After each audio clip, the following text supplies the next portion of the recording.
I'm Steve Ballmer, founder of USAFacts. USAFacts is a nonpartisan, not-for-profit civic initiative providing a numbers-driven portrait of our nation. Let's get to the facts.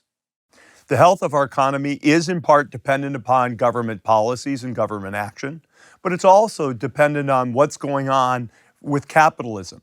What does the supply and demand for goods look like? What innovations are we seeing, if you will, in the economy? And if we take a look at it from that context and say, what's going on? GDP, gross domestic product, which is a measure of the size of our economy, has changed from 2007 at 55,000, almost 56,000, and we're over 59,000 here in 2017. Big increase or small?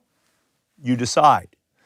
Now, that is not a full determinant of wages because we have multiple earners. We have a lot of things. You can have very affluent people who earn very high market income.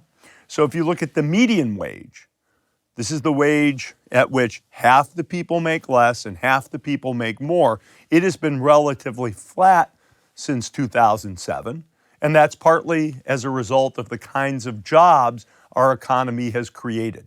Our economy has created low-paying jobs in areas like home health aides, in retail salespeople, in fast food restaurants, but also very high-paid jobs in finance and computer technology, et cetera.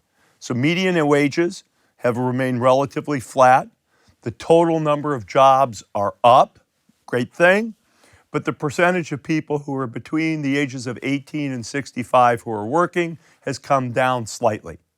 So all government policy and all the things that are going on in our capitalistic system, that's the story of how those have impacted people in this country. If we look forward and ask again what's going on and what might go on in the future with our economy, you could say, where is it growing? Where's the opportunity coming? The biggest part of our economy actually comes from real estate, rental, and leasing. $2.6 trillion, having grown $500 billion, again, inflation adjusted, since 2007. Government is the second biggest part of our economy.